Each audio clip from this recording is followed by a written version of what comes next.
We're interrupting programmes to tell you that Diana, Princess of Wales, is gravely ill in intensive care in Palace's Salpêtrière Hospital after being seriously injured in a car crash which killed her friend, the Harrods Air Dodi fired.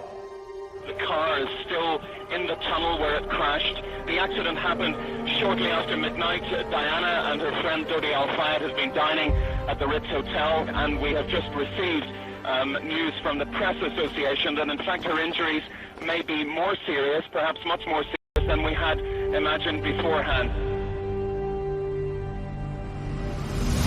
Policemen clear the way for the princess £17 million richer after her divorce deal. She had everything to live for in that last tragic summer. She was out there having fun. Al Fayed's multi-million-pound yacht. Tonight, another royal controversy sparkles. Not only was he known as a playboy, but he was engaged to somebody else. She looks really quite sexy, but then she's a single woman in her 30s. Why not? Falling in love with a doctor and a heart surgeon to boot. I mean, it's astonishing. Diana was divorced. Was Diana going to marry Dodi Fayed? This was front-page tabloid news. She was alone. She shouldn't have been there alone. I remember being asked to watch a very harrowing tape, and I thought, I know that look. She was not happy. It was the perfect storm, and it ended in tragedy. If there was no money in the photographs, they would have been after her in the tunnel.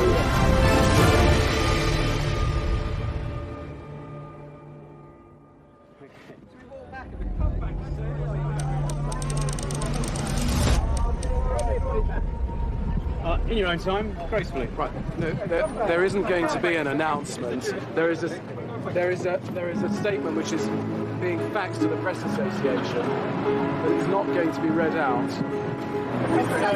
Hold them out.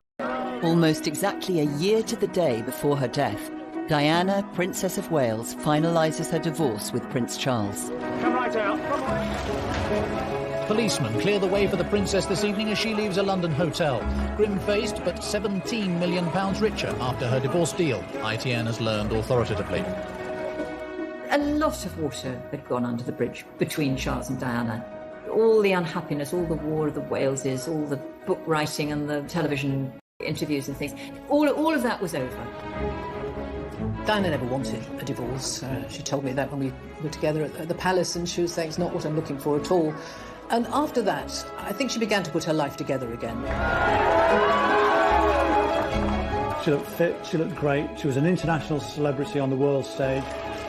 Let me put it this way, I thought she was a kind of a cross between but she had the compassion of a nun. She became an absolute global superstar. She even had folk like a certain Donald Trump trying to date her. Diana's divorce settlement allows her to remain in Kensington Palace.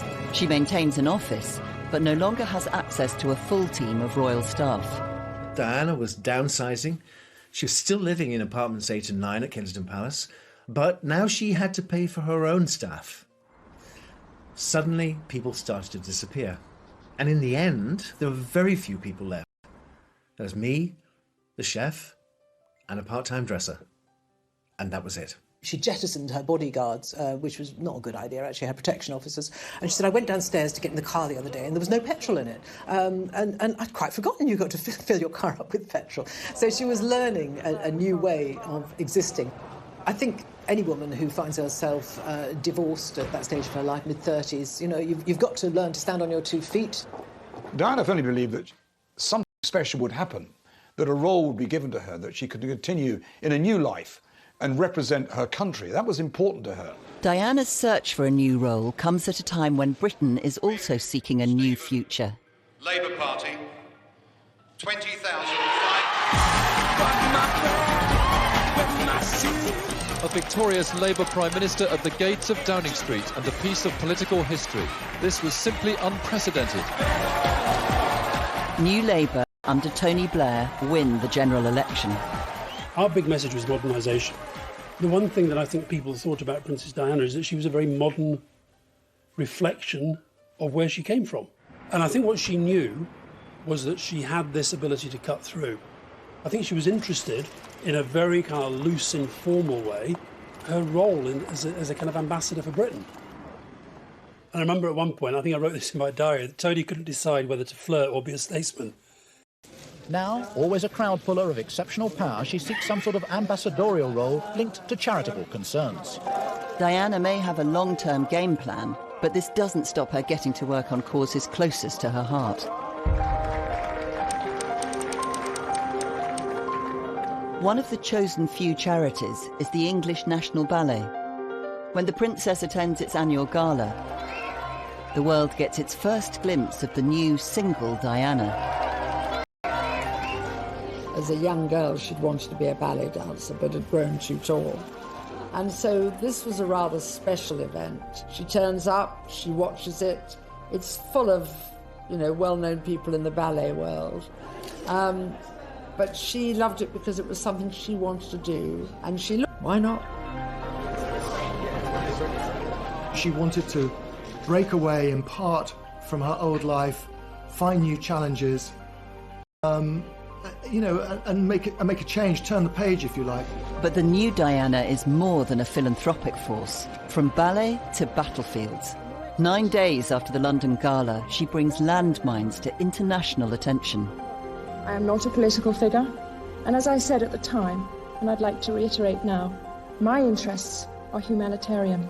5 days later, Diana takes this message across the world.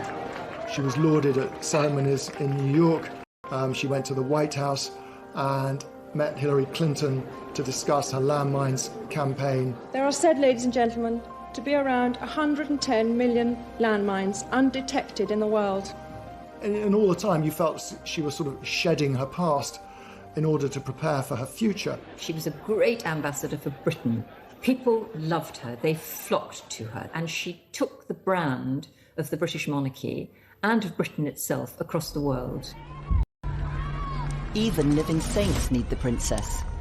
Mother Teresa, who was terminally ill by this time, invites Diana to her missionary of charity convent in the Bronx. Even when the royals abandoned her, she was still probably our #1 ambassador. She was a woman who had everything. She had beauty, she had money, she had power, she had influence. Anybody in the world she wanted to meet, they wanted to meet her, Mother Teresa, whoever it was. This 8-day trip to the States sees Diana operating on her own, without royal security, casting off the symbols of her old life. This unprecedented. There had never been a sale quite like it, and no one had dared speculate how much this American audience would spend. I think once the trappings of royalty, including her own title, HRH, were taken away from her, she felt maybe that she should get rid of a whole lot of other things in her life. And so suddenly we that she was going to auction all these fantastic gowns that she'd been given over the years. She says, come on down to the wardrobe room with me. And she had a room as big as most people's sitting rooms, covered with wardrobes all the way around. And all her clothes were in colour coordination from white right the way around the room to black. So she flung open all the doors and picked out one dress one by one and told me the story behind it and said, oh, this is the one I wore at the White House. Do you remember me dancing with John Travolta? Put that on the rail. Oh, and this one, this is an old friend. Do you remember when Charles danced with me? Oh, I do remember this one. That can go as well. Until the whole wardrobe was empty. The new Diana takes a huge gamble. At 70,000, 75,000. From the very first lot, it was clear there were some big checkbooks in the room. Lot 2, the dress the princess wore the night her husband admitted his adultery, went for almost as much. $65,000. For you, sir. I went to the auction in New York, I think it was, and it was fantastic to see the figures that these dresses fetch. You know, thousands and tens of thousands of pounds. But the best was to be the dress in which she met the Reagans and then danced with John Travolta. 200,000 last time. £120,000 for a single dress. And I think it was more than just raising money for charity. It was a clearing out of her old life and a thought of how things were going to be different in the future. Many buyers were far from sure what they'd do with them. We're going to frame it, put it on loan to museums. Oh no, she's going to let me wear it. She's going to let me wear it. We have no idea what we're going to do with it yet, but we'll think of something. Whatever their reasons, they contributed enormous sums to AIDS and cancer charities, sums that can't fail to have pleased the princess herself. After raising more than £3.5 million for charity, Diana appears happier than ever. But behind the scenes, there's real turmoil. A 2-year secret affair is collapsing, and her life is about to spiral out of control.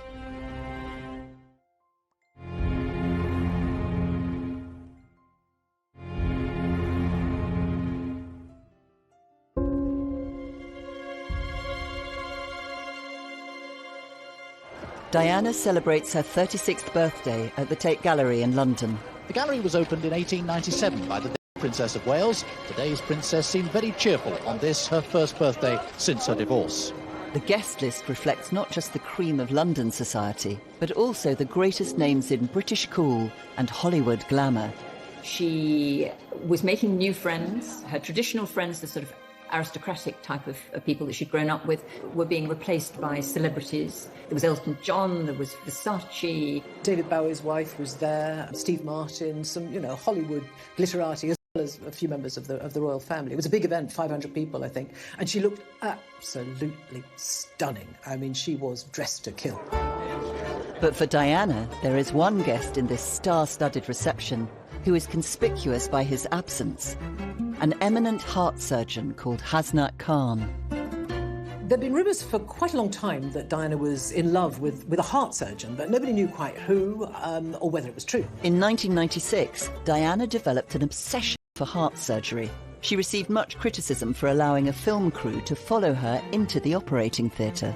I remember her telling me once when I was at the palace that she loved to go and watch heart and see for myself what wonderful work the doctors and nurses do. Well, you gather information much more from the visual contact rather than reading books, I find. So when I stand up and speak about the various subjects, whatever it is, I find it more beneficial if I've actually seen it. She said, the heart, it's so important, Jenny, isn't it? The heart, it means everything. But there are other matters of the heart at stake too. Diana was secretly dating one of the surgeons. She was enormously attracted to Hasnat. He was a kind, really solid bloke. And he did this most amazing work. There's something slightly Mills and Boons, if you like, about a young woman falling in love with a doctor and a heart surgeon to boot. I mean, there was Diana who wanted to be the Queen of Hearts, and there was Hasnat Khan, the man who mended broken hearts. But on the face of it, Hasnat Khan was unlikely boyfriend material. Here's Diana, working out, eating healthily, and there's heart surgeon Hasnat Khan, drinking Coke, eating burgers, overweight, not working out. I mean, it's astonishing.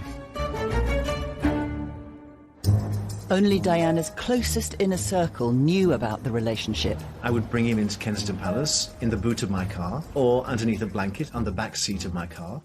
The police never stopped me. I'd take him in the back entrance. It was a bit of an adventure. She put on wigs, dressed up, and they went to jazz clubs in Soho. She loved that kind of subterfuge, and the fact that the mass media, the paparazzi, knew nothing about it. That was all part of the delicious charm of Hasnat Khan. So from there on, their romance blossomed, and she met him on dates outside of the palace too. Hasnat Khan, he just had no pretensions. He wasn't interested in fame or what. He couldn't give a damn that she was a princess. He just liked her, and I think she found that absolutely endearing. But however clandestine, a love affair between the Princess of Wales and a Pakistani heart surgeon could never remain secret forever.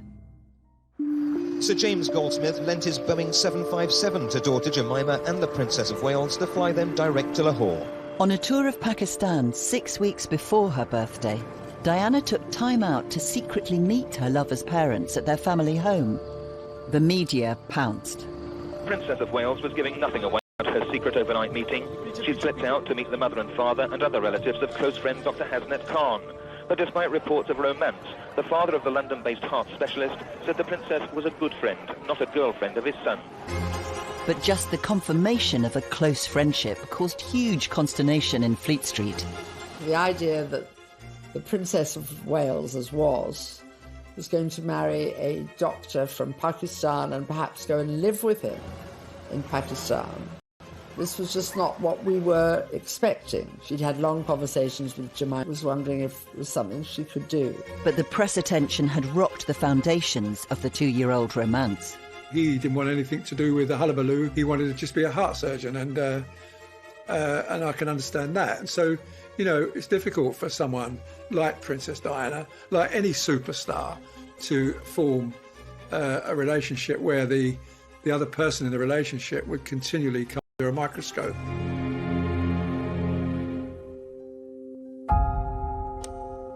Reportedly a week after the celebrity birthday bash, Diana and Khan have a row at a secret Hyde Park meeting. She once again faces rejection by a love of her life. She told me, no one will want me, no one will want the baggage I come with. And in the end, she was right, because he felt he didn't want to live in that kind of goldfish bowl with that kind of limelight. His world was so utterly different from Diana's, and it was very hard to see how he could be her plus one and she could be the wife of a hospital doctor. With her relationship on the rocks, Diana's summer is about to spiral out of control. Just 2 days later, she finds herself tackling another major dilemma in her personal life. Diana's big problem after the separation from Prince Charles was what to do with the boys during the summer. Where to take them, what to do. Since the princess gave up her royal protection officers, options are limited. She needs a location that provides both privacy and security. Help comes from an unexpected quarter. Mohammed Al Fayed was a fixture for the royal family.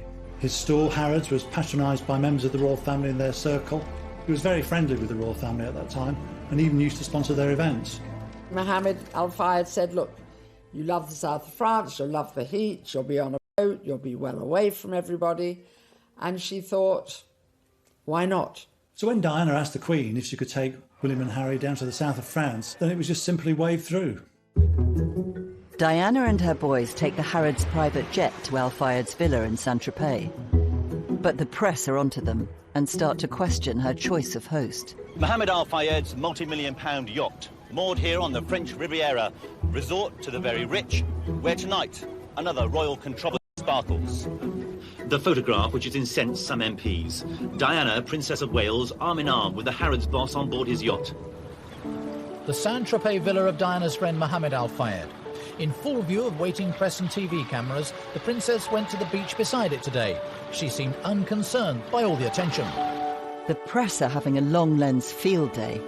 They were swimming a lot together, they were on the jet skis, they were going off on the yacht somewhere for the day. They had a fun time. I mean, it was the of it. But Diana becomes increasingly irritated by the press intrusion and starts to cryptically toy with reporters. Seeking out British journalists on a boat they'd hired, she was widely reported as telling them, you are going to get a big surprise with the next thing I do. My sons are always urging me to live abroad. Maybe that's what I should do. The irony is that William has since remarked that that time in the south of France was the worst week's holiday of his life. With the holiday threatening to sour, Al Fayed, keen to keep the good times rolling, makes a call to his eldest son, Dodi. Dodi's down the coast with his fiancée. She's a model, they plan to marry, and he leaves her languishing on his yacht, goes off to his dad's yacht, starts making cow eyes at Diana. He was known as a playboy. Not only was he known as a playboy, but he was engaged to somebody else at that time. So you thought, what on earth is going on here? When Dodi jumps ship, he leaves his supermodel girlfriend, Kelly Fisher, high and dry. She believes they're engaged, and a month later files a lawsuit for breach of contract. Miss Fisher loved, trusted, and believed in Mr. Fayed.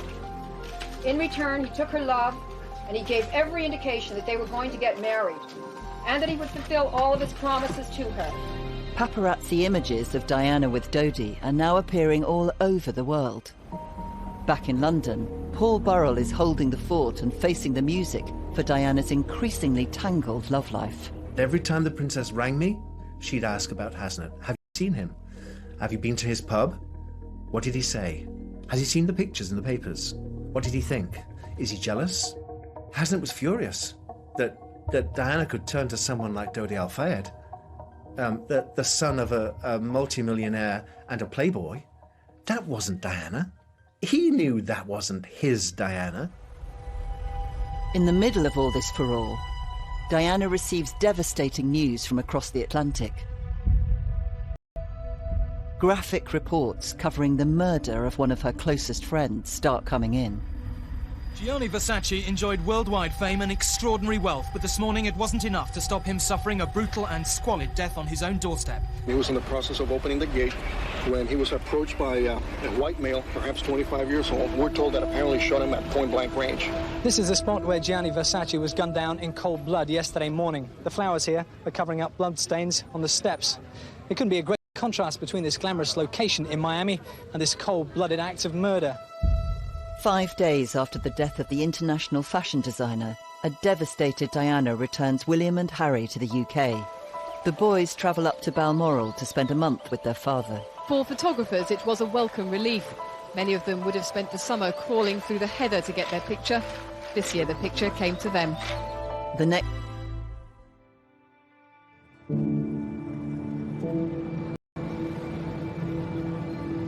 Throughout the city, people came together to pay a last tribute to one of the world's best fashion designers. The Princess of Wales, a Versace devotee, said she was devastated by his death.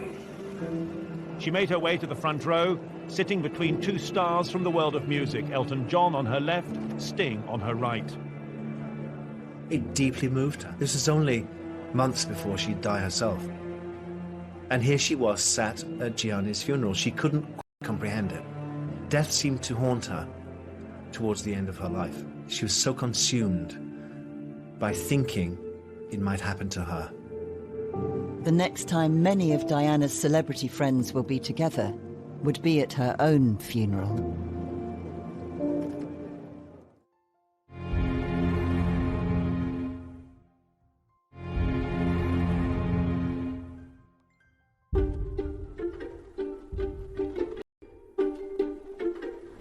Diana is back in London after attending the memorial service for Gianni Versace 5 days previously.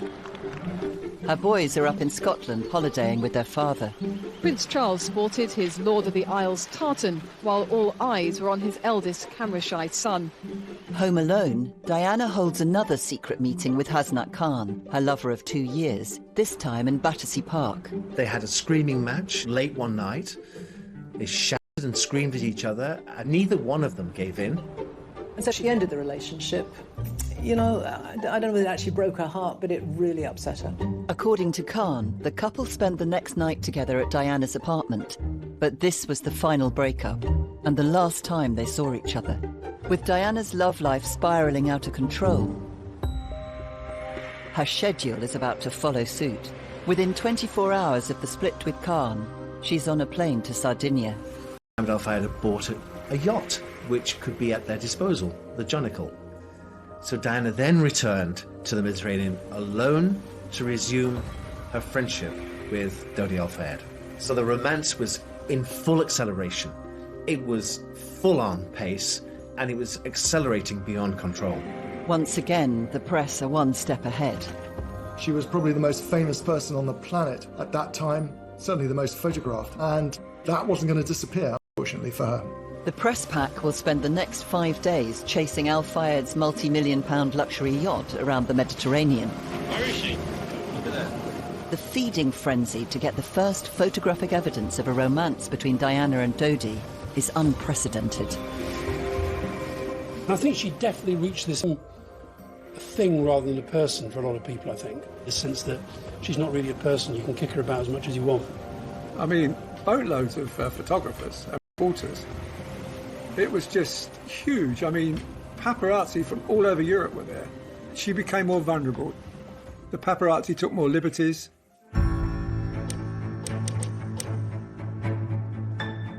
It takes less than a day for the paparazzi to start striking tabloid gold.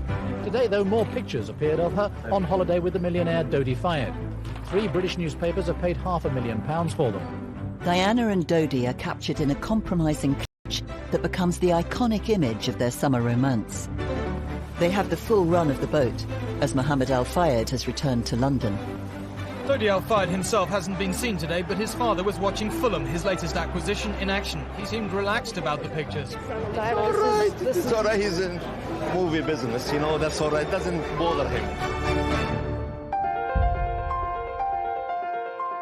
After the chaos of the cruise, Diana and Dodi return briefly to London, with the press even hotter on their heels. Tabloid photographers have laid siege to the Park Lane home of Dodi Fayed.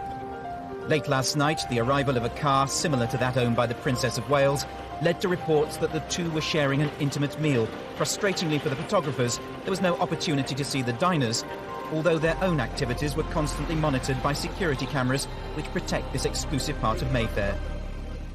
The very next day, Diana left Dodi and flew to Bosnia. This would be no holiday. Along the runway that was once no man's land, past the trenches which saw such bitter fighting, Diana, Princess of Wales, arrived in Sarajevo. She left behind the morning's headlines to take her first steps in the capital, which encapsulates the death, horror and tragedy of civil war. Diana's extraordinarily courageous, doing what royals are not supposed to do, which was to get engaged in political issues. And clearly landmines was a political issue, and she should have been doing something about clearing them up. And she said so and actually influenced politics as a result. Her trip to Bosnia was really important to Diana. It was part of her humanitarian mission. But it was overshadowed by her romance with Dodi. The mass media were just speculating, will they marry?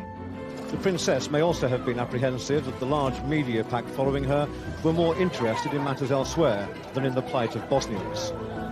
Some came too close. Please don't, she asked. After the frustrations of Bosnia, Diana's whirlwind summer gathers even more pace. She briefly hooks up with Dodi in the UK, then 5 days later jets off for a week-long Greek island cruise with girlfriend Rose from Greece. She's pictured having lunch with William in Kensington. It proves to be the last time they see each other.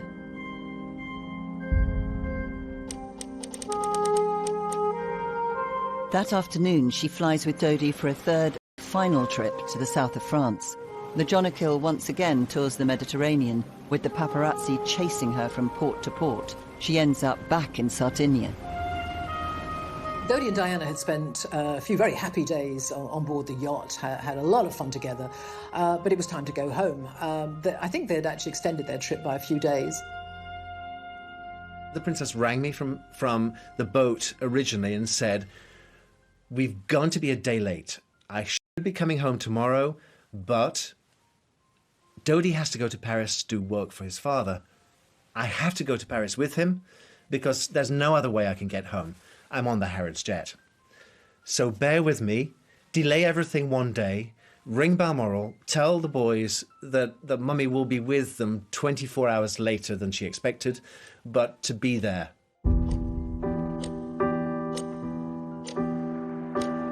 Dodi and Diana leave Sardinia in the Al Fayed family's private jet. They went via Paris because his father, Mohammed Al Fayed, owned the Ritz in Paris. I think it had recently refurbished. He quite wanted to show that off.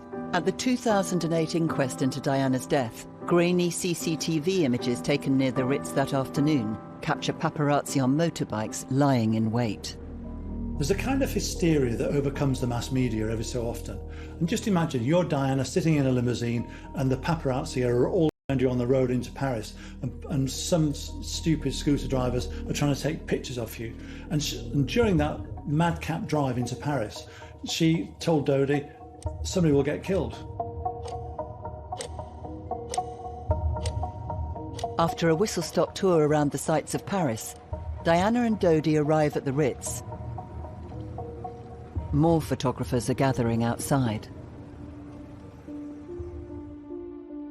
In this CCTV footage, much of which has never been seen before, they're shown entering the Ritz Hotel, crossing the lobby. They go into the lift. Diana is smiling, wearing sunglasses pushed back on her head and a cream trouser suit. They certainly seem relaxed in each other's company. Diana spends the afternoon and early evening largely holed up in the Imperial Suite. At 9:30, an attempt to go out to dinner is aborted when they're mobbed by paparazzi. Dodi loses his temper.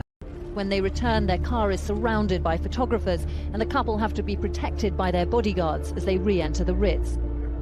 Dodi's security for the princess, who was an international world figure and a member of our royal family. Diana looks furious as she comes in, and the jury heard there's evidence that Dodi was angry about the chaotic scenes and that he allegedly came up with the plan to try and outwit the paparazzi. She didn't have any security of her own, so she had to rely on his professionalism, thinking that he would be, not realizing that he wasn't.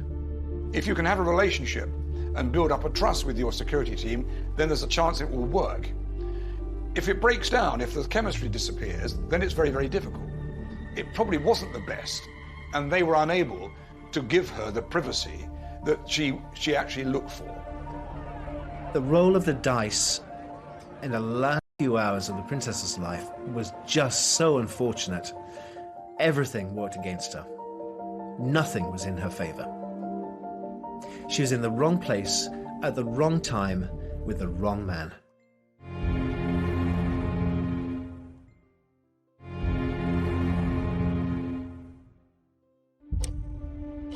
Diana, Princess of Wales and Dodi Al Fayed are under siege in the Ritz Hotel in Paris. Over the last weeks, days and hours, their every move chased by paparazzi. The 2008 inquest into Diana's death used CCTV to meticulously piece together a precise timeline of their final minutes. Hundreds of photographers are now gathering outside. Diana is totally reliant upon Dodi and his security team. So he phones his father and says, should we stay at the Ritz or go back to the apartment?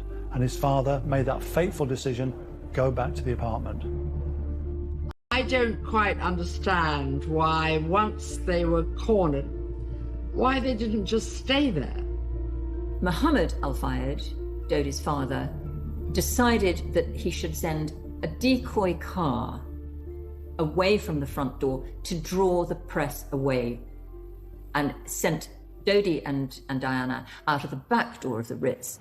But suspecting the ruse, some of the press head to the rear exit of the hotel.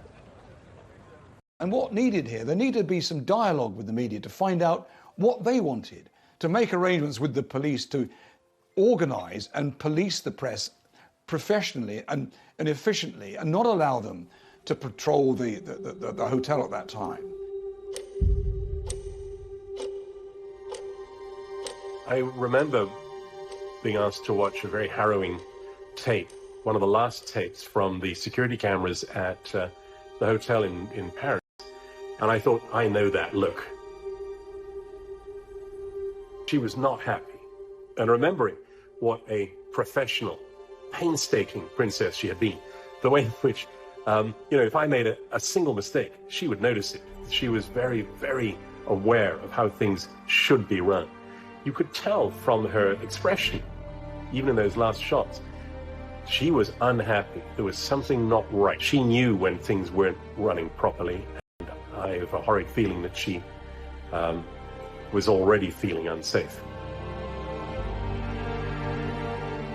It was kind of like a pell-mell evening with no rhyme or reason. Dodi is out of control in terms of he doesn't know what to do, and that leads to them slipping out the back door of the Ritz and then getting into a high-powered Mercedes.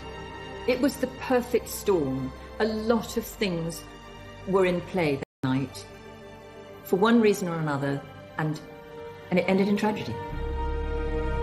These images, exhibited at the Court of Inquiry, are the last known of the princess. They show Diana, Dodi and bodyguard Trevor Rhys-Jones. Their driver, Henri Paul, is 3 times over the French drink-drive limit. In just 5 minutes' time, they will crash in the Pont de l'Alma underpass. Yes, I was just stunned that something so, it seems so commonplace, if you like. Someone so extraordinary and vibrant and larger than life to die in a car crash. She was alone. She shouldn't have been there alone. You know, I still curse her to this day for going all that way by yourself and not having somebody with you.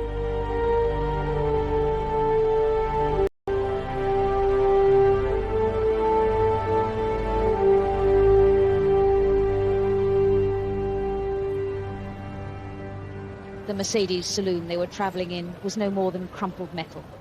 It had careered from one side of the underpass to the other. The driver and Dodi Al Fayed died at once. The security man and Diana initially both survived, though ambulancemen spent 2 hours with her at the scene. At about 10 to 1, the news desk rang me in London and said Diana's been involved in some kind of accident. We think she's all right, but a man who was with her might be dead.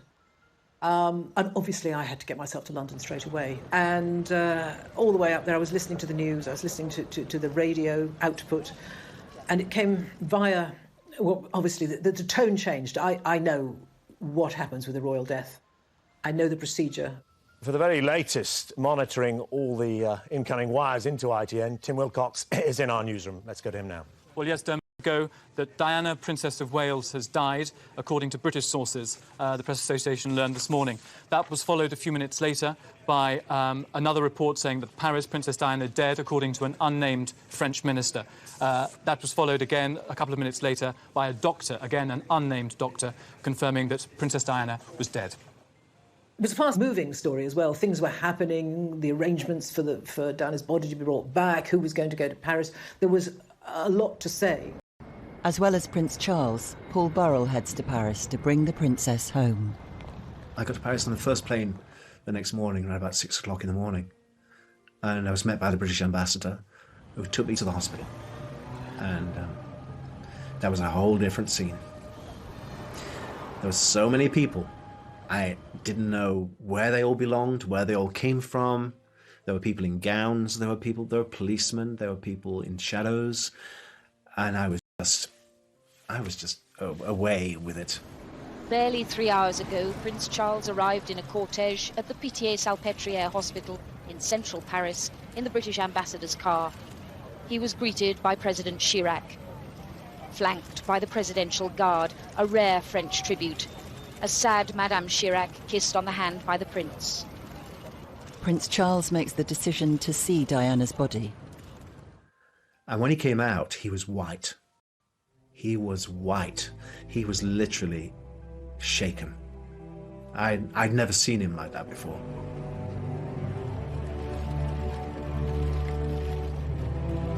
I'd never seen him show so much emotion before. And he suddenly realized the enormity of what had happened.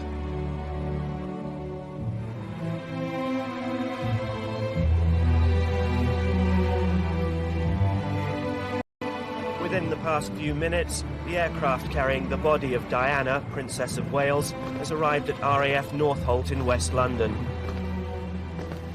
She was the people's princess, and that's how she will stay, how she will remain.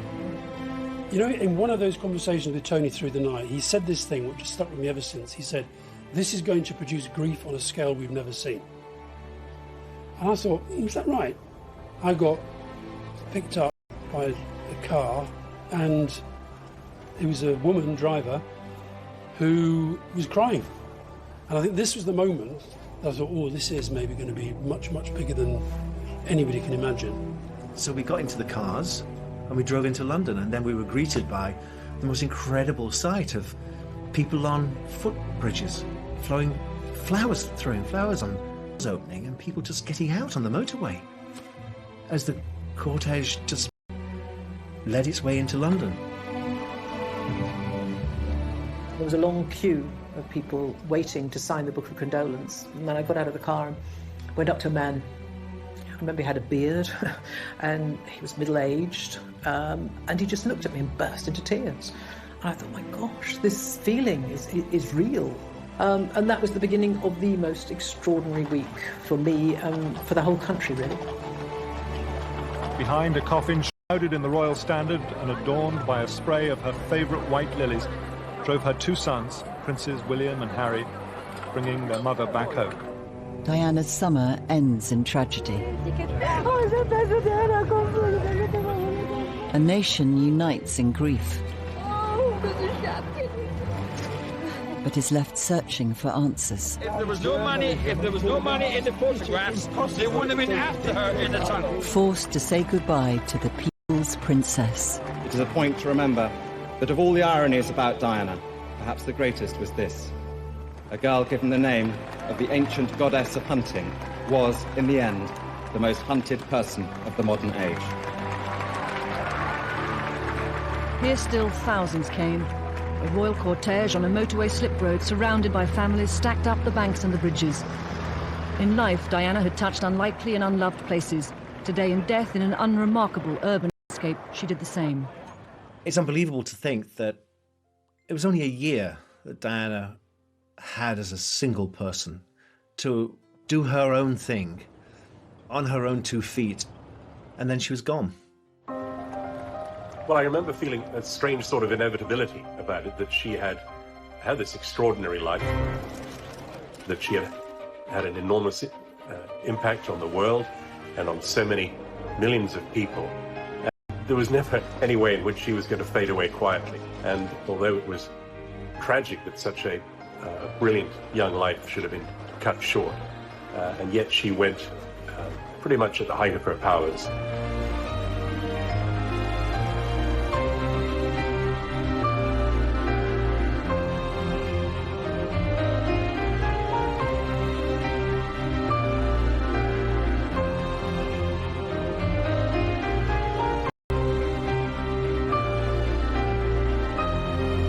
To remain in Kensington Palace. She maintains an office, but no longer has access to a full team of royal staff. Diana was downsizing. She was still living in apartments 8 and 9 at Kensington Palace, but now she had to pay for her own staff. Suddenly, people started to disappear. And in the end, there were very few people left. There was me, the chef, and a part-time dresser. And that was it. She jettisoned her bodyguards, which was not a good idea, actually, her protection officers. And she said, I went downstairs to get in the car the other day and there was no petrol in it. And I'd quite forgotten you've got to fill your car up with petrol. So she was learning a new way of existing. I think any woman who finds herself divorced at that stage of her life, mid-30s, you know, you've got to learn to stand on your 2 feet. Diana firmly believed that some